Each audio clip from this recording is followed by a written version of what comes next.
Üdvözlök mindenkit!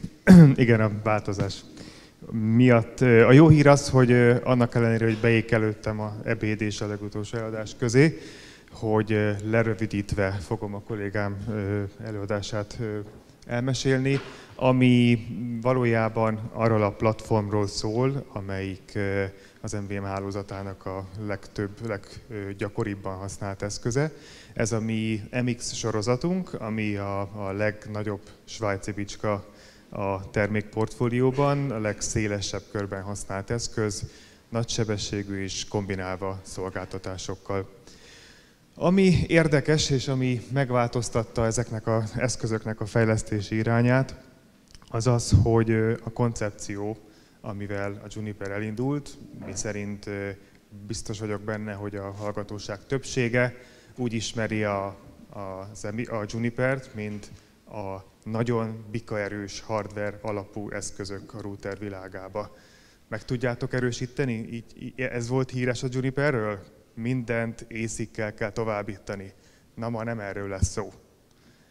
Nem azt mondom, hogy megfordult valami paradigma, egyszerűen azt gondoltuk, hogy a platformok és a virtualizáció annyira elmozdult az x86-os platformok irányába, hogy nyitnunk kell erre, mert ha mi nem tesszük meg, más fogja megtenni.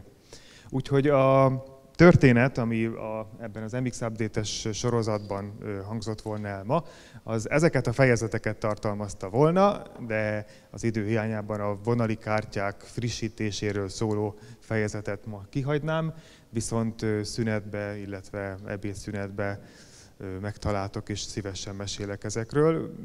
Elég masszív és nagyon érdekes és nagyon jövőben mutató fejlesztések vannak a hardveres továbbítás terén.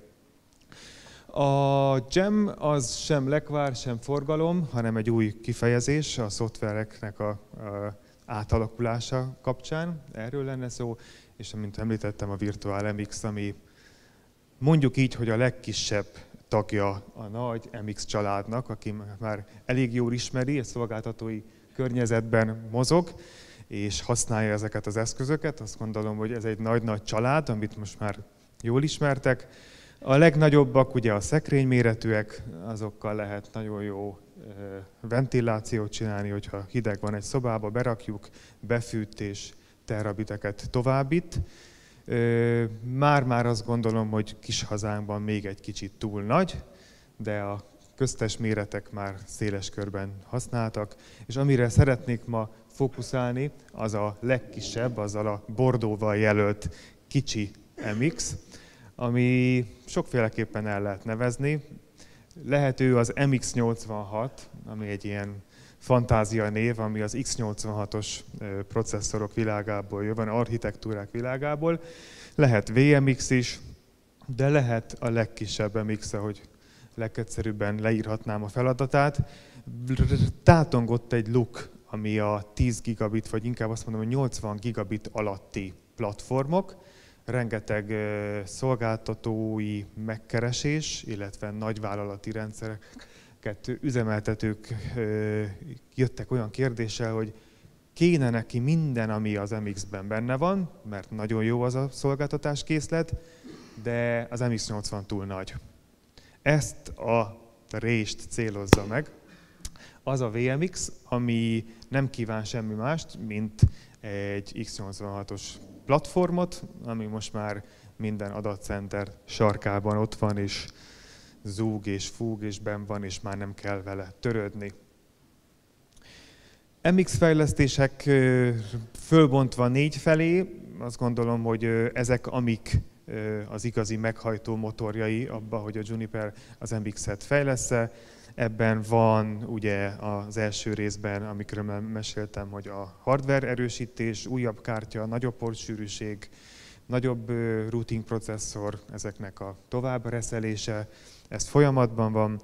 Következik ugye a VMX, ami már szélesíti a portfóliót, aztán a szoftver átalakítás, ugye a GEM néven fut, és a negyedik, ami már ugye az MVM-nél is elhangzott, a paket optikál integráció, amikor nem csak sűrítjük a portokat, hanem minőségben is változtatjuk, azaz több típusú csatlakozást hozunk létre benne. Legyen szó egy picit a Jamről. Ha most nagyon ironikus akarnék lenni, azt mondanám, hogy megcsináltuk sok-sok év után azt, amit a Microsoft és a Home otthoni oprendszerek már régen, hogy amiatt, hogy egy új kártyát berakjunk a routerünkbe, nem kell szoftvert frissíteni. Ez nem azt jelenti, hogy le vagyunk maradva bármilyen szoftverfejlesztéssel, hanem a routereknek az operációs rendszere egész más gyökerekből indult, más volt a cél, más volt a szempont, de annyira dinamikusan jönnek ki negyedévről negyedévre az új kártyák, hogy azok a szoftverek, amiknek ugye ilyen legalább egy éves kifutása van, vagy akár több is a meghosszabbított release-eknek, az ügyfelek tesztelik, regression teszt megy rajta, ami erőforrást igényel, és szeretnék legalább 1-1,5 évig futtatni azokat az oprendszereket, nem örülnek annak, hogy egy új kártya miatt emiatt release-t kell váltani. A Jam nem más, mint egy olyan architekturális változtatás, ami nem igényli azt, hogy egy új kártya megjelenése szoftvercserét igényeljen. Megbontottuk a kártyadrivert az alapvető kerneltől, így ezek egy ilyen úgynevezett, hát nem mondom patchelésnek, de egy driver setnek az installálásával megoldható. Tehát felépítésben ez ugye beépült azt, hogy eddig ugye a mikrokernel alatt ott maga a beépített kártyadriverek aktivizálódtak. Az új felépítés szerint megnyitottunk egy API interfészt, amivel ezek a módosítások könnyen implementálhatóak a meglévő szoftverekbe.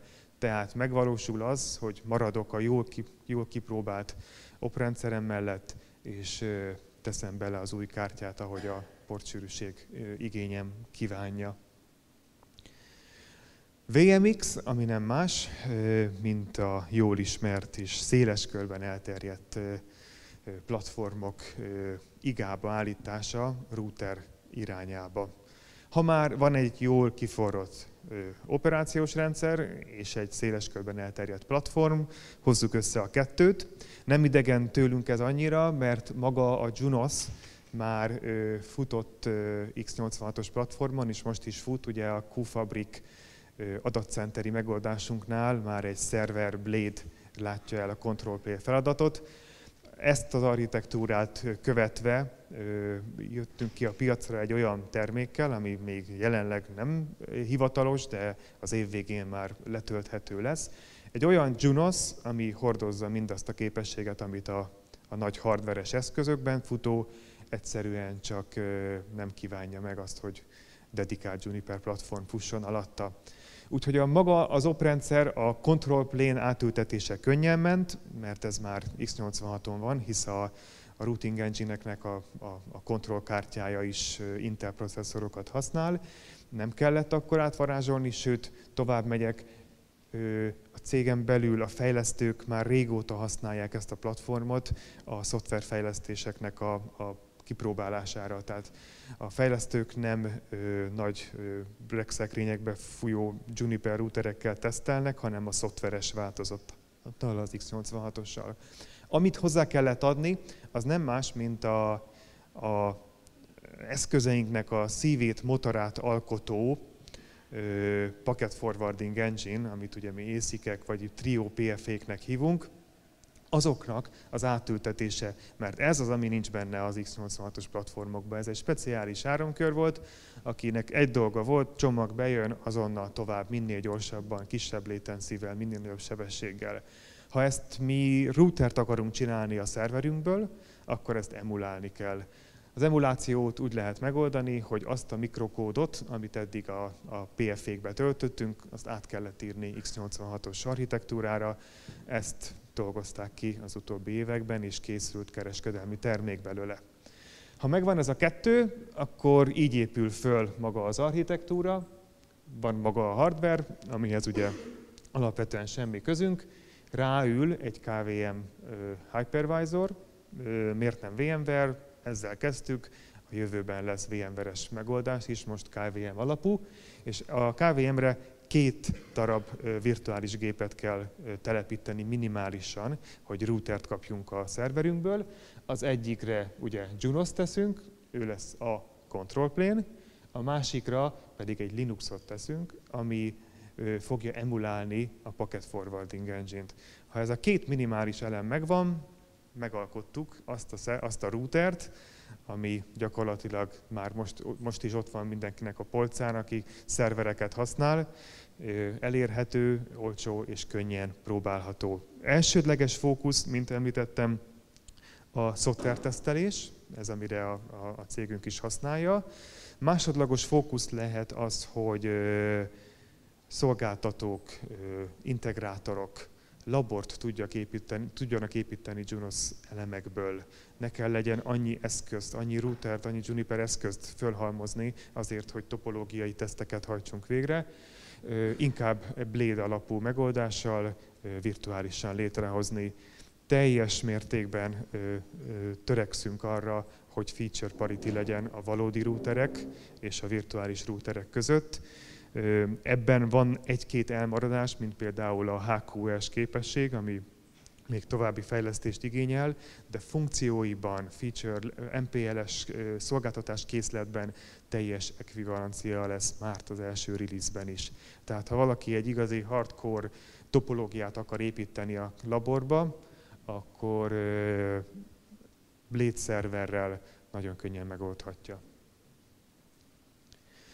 Hogy az első alapvető kérdés, amikor erről szó van, na de mit fog ez tudni? Milyen performanciája lesz? Azok, akik nem csak control plane-el akarják használni, hanem tényleg egy igazi kis MX-ként szeretnék ezt használni, azoknak fontos, hogy ez az emulált Packet Forwarding Engine mit bír, így szépen városiasan mondva. Erre a választ a fejlesztők úgy tudták megfogalmazni, hogy az attól függ. Azaz attól függ, milyen vas van alatta. Ezért kreáltak egy referencia szervert, ez nem iránymutatás arra, hogy ennek kell alatta lennie, ez azért egy referencia szerver, mert erre végeztek el méréseket. Ez egy ilyen felépítésű, ha jól emlékszem, 16 vagy 20 kóros, 16 GB-os bármilyen Intel alapú szerver, ezekkel a KVM és operációs rendszerekkel ellátva, tesztelés alá került, mit tud. Egyet ne felejtsünk el, hogy ez még mindig egy x86-os platform.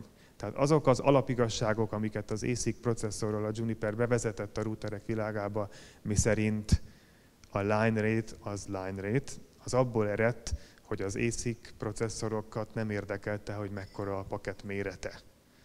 Az x86-os, ahol CPU ciklusok vannak, nagyon is érdekli őket. Tehát minden egyes mérésnél nagyon oda kell figyelni, hogy milyen csomagméretnél, mert a PPS az adott az Intel architektúrából. A core processzorok növekedésével tudom emelni a performanciát az eszköznek. Nem tudom mennyire látszik, de körülbelül most ezekkel a ma kapható 16 kóros architektúrákkal olyan körülbelül 10 gigabites forwarding kapacitást tudunk csinálni a megfelelő Inteles Network Interface cardokkal. Egy átlagos csomagméret mellett. Miért átlagos csomagméret? Mert nézzük meg egy kicsit közelebbről. Itt látszik, hogy nagyon nem mindegy, hogy miről beszélünk. A 64 byte és az 1500 byte-os csomagok között fényévnyi különbség van, és itt jön be az a makulátlanul és meghazudtalatlan fizika, amelyik egyszerűen közbeszól. Tehát amikor virtuális MX-ről beszélünk, mindig tudjuk azt, hogy az átlagos csomagméreten mi lesz az átmenő forgalomba, mert a performancia nagy mértékben befolyásolja. És ez az a pont, ahol azt mondom, hogy az ASIC alapú routerek éltek és élni fognak, mert szolgáltatóknak a performanciára szükségük van. Ez a virtuális megoldás a labor körülmények között, illetve kis szájtokon, ahol gigabites forgalommal kell boldogulni, akár egy Customer Edge device, viszont a beruházási keret nem engedi meg, hogy akár egy MX5-ös, MX80-as routert oda tegyünk, de egy szerver akad éppenséggel, amire egy ilyen Junos föl tud ugrani, és a Seamless MPLS terminálást ő is meg tudja csinálni, hisz a control plane teljes mértékben rendelkezésre áll. De tartsuk észben, a forwarding, az azt mondom, hogy egy átlagos csomagméret mellett legyen egy 500 bájtos kaliforniai modell, ugye egy 17 gigabitet mond, az ugye full duplex irányba bőven 10 gigabit alatt van. De azt gondolom, hogy egy végponti berendezésnél ez az n-szer gigabit bőven elegendő. Mi az, ami a Juniper portfóliában megjelenik ebből a szempontból? Azok a kékkel jelzett dobozok, amik valójában szoftver elemek, miszerint a Juniper nem foglalkozik a szerver résszel, a Network Interface Card résszel, illetve a Hypervisor részekkel, ezeket beszerezhetők publikus forrásból. A Juniper szoftver csomaggal érkezik, amelyik tartalmazza a Riot-ot, ami jelen esetben az emulált Packet Forwarding Engine Linuxra ültetve, illetve a Junos szoftver. Amikor ez megjelenik majd november tájékán, akkor ezeket az elemeket keressük majd a letöltendő szájtokon, amikor olyan image-et, amelyik maga a VM image, és hozzátartozó pár script, ami a telepítésben áll segítségre. Úgyhogy ezek lesznek azok az új komponensek, amik router címszó alatt megjelennek majd a letöltő oldalunkon. És egy kicsit a képességeiről, ahogy fejlődnek a release-ek, elsősorban az lesz az egyik szolgáltatása, hogy ezek virtualizálhatók azon belül is. Tehát ha van egy darab platformom, limitált számban létrehozhatok külön control plane-eket és külön forwarding engine-eket, tehát egy x86-os szerveren akár 3 individuális routert hozhatok létre, amik már külön működnek, akár különböző szoftver release-t futtatnak.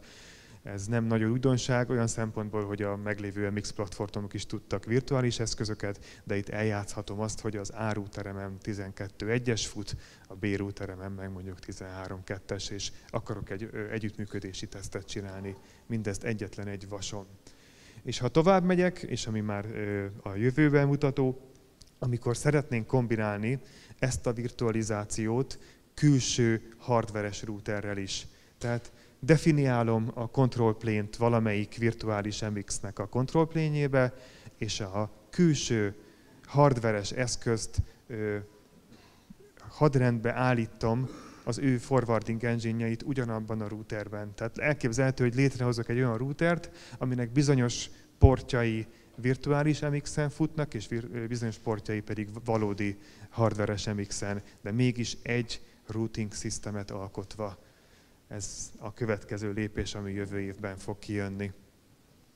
És egy nagyon fontos alkalmazás, amit meg kell említenem, mint legelső, ami a szolgáltatók szempontjából a legfontosabb volt, az pedig az, hogy ha már van egy ilyen jól kiforrott szolgáltatói szintű operációs rendszer, ami alapvetően egyik legjobb root reflektor a szolgáltatók között. Miért kell nekem egy komplett MX routert méregdrága kártyákkal megvennem ahhoz, hogy én egy root reflektort tegyek a hálózatomba? Miért nem használhatom ki csak a control plane képességét? Itt a válasz rá. Nincs szükség azért egy MX240-est áramfogyasztásával és helyigényével arra aktivizálnom, hogy egyszerűen a kis gigabit portjain root reflektoros forgalmakat irányítson. Az egészre egy release érkezik, ami egy olyan Junos, ami egy ilyen x86-os szerverre, ez lehet egy meglévő Blade, lehet egy standalone eszköz is, és ezen fut rajta, és a szabványos network interface kártyákkal kommunikálok a hálózatomnak a BGP update-jei felé. Határozottan őt látom az első use case-re, amikor arról beszélünk, hogy na jó, de mire használjuk ezt. Ez az, ami legkorábban megjön, és szerintem az A-listában már szerepel is ez az image, talán már a rendelhető állapotba is érkezik rövidesen. Úgyhogy ez lenne a rövidített eszenciája annak, amiről a kollégám szeretett volna beszélni, azaz mi újság az MX a legszélesebben elterjedt routerünk tájékán. Nagyon sok minden a hardveres fejlesztések mellett, amit most kihagytam, rengeteg szoftveres irány indul el ebben a platformban, ami remélem a elégedettségetekre válik majd. Van-e kérdésetek? Köszönöm a figyelmet egyelőre. Ott.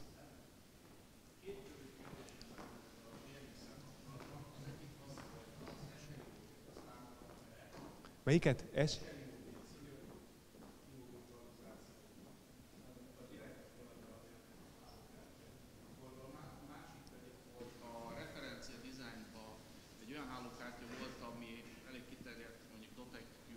ACLS Layer 2-es forwarding funkciókkal rendelkezik. Ezeket eléri-e ez a virtuális?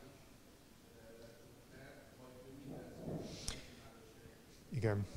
Ez úgy történik, jó volt a meglátás, nem minden hétköznapi NIC kártya elfogadott. Kifejezetten erre a virtualizációra vannak ezek a drágább típusú kártyák, amiknek a komplett virtuális interfésze megjelenik a hypervisorba, és azt kezeli. Tehát a választom röviden annyi, hogy nem a reguláris bármelyik szerverkártya jó bele, oda kell figyelni, hogy ez a dedikált hypervisoros megoldás legyen, mert elkészül minden egyes fizikai portnak a mappelt virtuális változata, és ezeket éri el a VMX kifejezetten, és ezeken belül tudja a virtual switchinget megoldani. Úgyhogy ha a hardware konfigurációban részletes kérdés van, akkor arra érdemes külön megbeszélést tartani. Igen.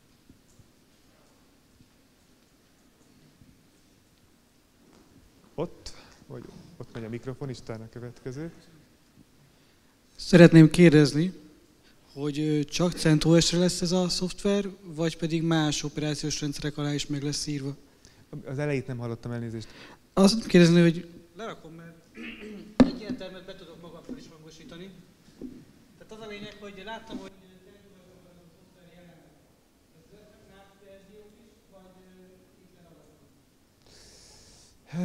az első release erről fog szólni. A későbbieknek utána fogok nézni, de a fejlesztés ebben az irányba indult el. Én azt gondolom, hogy egy ilyen egyéves iteráció után, amikor kiderül, hogy a piac melyik irányba megy jobban, akkor nem hiszem, hogy leragadunk itt. Ez egy első körös megvalósítás. Úgy, mint hogy a VMware sincs az első megvalósítás között, hanem a KVM-mel indultunk. Szánypróbálgatás mindenképpen ebben az irányban a Juniper számára.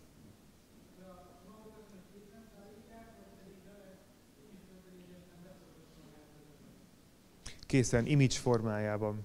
Igen. Szívesen. Ott. Ez egy jó kérdés, nincs még kialakítva. Igen, ezt még én sem egyelőre partnerek le tudják tölteni, és honor-based alapon kipróbálhatják, játszhatnak vele. Pont kérdeztem a múlt héten a termékfelelőst, hogy kialakult-e már az árazási, licenszelési koncepció, és jelenleg dolgoznak rajta, úgyhogy később tudok erről beszélni. Megköszönöm a figyelmet, és nagyon jó étvágyat kívánok a most következő ebédhez.